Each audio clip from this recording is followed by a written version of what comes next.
Oi, eu acabei de assistir o novo episódio da série Black Mirror, que é chamado Bandersnatch na Netflix, e vim compartilhar um pouco sobre o que eu achei, as minhas experiências e um pouco sobre a tomada de decisão dentro da série, e um pouco também sobre a neurociência.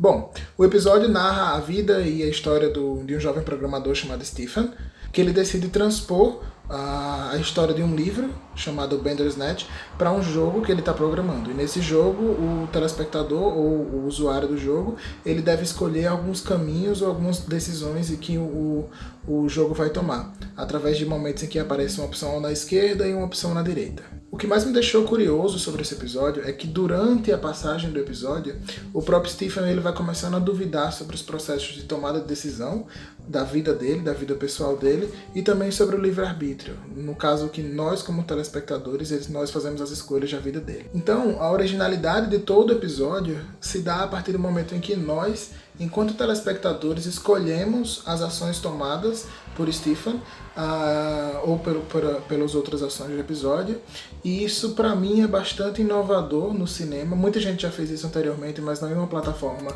como a Netflix. Isso faz com que surjam algumas perguntas relacionadas à neurociência. Por que tem tanta gente falando desse episódio? E por que o processo de tomar uma decisão sobre a ação fez com que talvez nossa interação com o episódio tivesse sido maior? Aquela velha questão: doce ou salgado, vinho ou cerveja, praia ou piscina. Todos os dias a gente precisa tomar algumas decisões na nossa vida, tanto para que nós continuemos vivos, quanto algumas decisões que são mais irrisórias. De certa forma, tomar uma decisão pode ser definido como escolher uma coisa entre várias opções que a gente tem. Por definição, o processo de tomada de decisão é definido como um processo cognitivo que resulta em uma opção a partir de várias opções que a gente tenha. Digamos que eu preciso escolher entre 0 ou 10 reais, eu escolho 8 reais, ou seja, eu tenho um leque de opções e eu escolho um valor específico. Eu estou no giradouro com o carro dirigindo e eu preciso tomar a decisão de ir para um lado, para o outro ou seguir em frente. Isso também é uma tomada de decisão corriqueira das nossas vidas.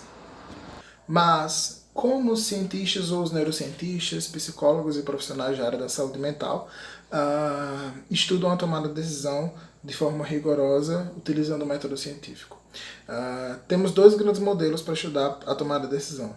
O modelo humano, no qual a gente utiliza alguns aparelhos para medir a atividade cerebral ou atividade corpórea durante a atividade de tomada de decisão, e também alguns modelos animais, que podem ser com primatas não humanos ou alguns roedores. Eu vou falar primeiro um pouco sobre como medir ou como avaliar a tomada de decisão em roedores, e depois eu vou falar um pouco sobre um experimento e um artigo que foi avaliado a tomada de decisão em um jogo em que duas pessoas participam e tomam decisões e aceitam e recusam.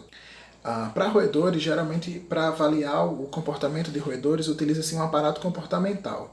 Para a tomada de decisão é bastante utilizado um aparato comportamental chamado labirinto em T, em que o animal é colocado em uma porção do labirinto, ele deve andar verticalmente, até escolher para que lado ou para que braço do T ele vai virar, para o lado direito ou para o lado esquerdo. Para cada lado pode ter uma recompensa que pode ser a mesma ou diferentes recompensas.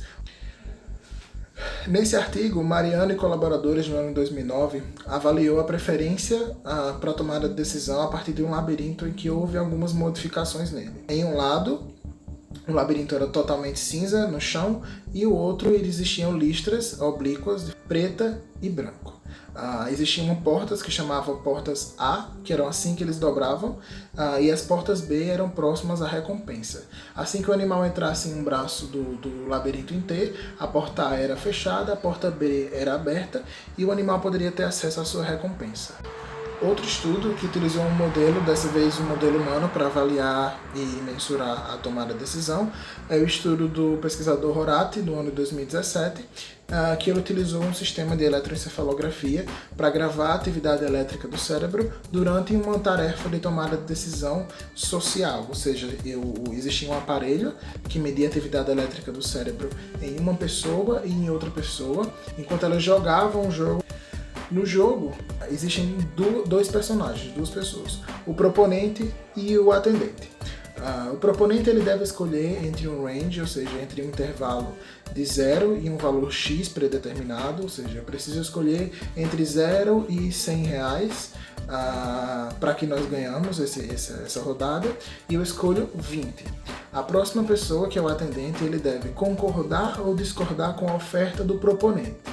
Uma vez que ele concorda, ambos recebem a recompensa. Uma vez que ele discorda, os dois não ficam com nada. Os pesquisadores estavam gravando sincronicamente o momento em que o proponente pressionava o OK para a oferta e que o atendente pressionava aceitar ou recusar. E o que eles viram? Eles viram que existe uma mudança no envolvimento neuronal do cérebro durante o processo de tomada de decisão. E que essa mudança no envolvimento ela era maior no proponente, ou seja, entre aquela pessoa que existia um range, ou seja, um intervalo entre 0 e 100 reais, por exemplo, do que o atendente, que ele só precisava tomar uma decisão entre aceitar ou recusar a oferta. Isso mostra talvez que quando a gente toma uma decisão mais complexa, que tem um intervalo de coisas que a gente possa escolher, talvez exista um engajamento maior no nosso cérebro, principalmente na parte pré-frontal, também está relacionado à tomada de decisão, em comparado com quando a gente só tem uma decisão dupla, ou seja, sim ou não, aceitar ou recusar. Então, por fim, o que será que essa mudança no engajamento neuronal, principalmente na parte pré-frontal, tem a ver ou quer dizer com o nosso engajamento na série? O que será que aconteceu no nosso cérebro quando a gente tomou uma decisão de matar o pai do Stephen ou fugir daquela situação? Você tem interesse em estudar a tomada de decisão? Você tem interesse em entender melhor o cérebro durante processos de tomada de decisão? Entre em contato conosco, o contato está na descrição e o link dos artigos citados também está na descrição.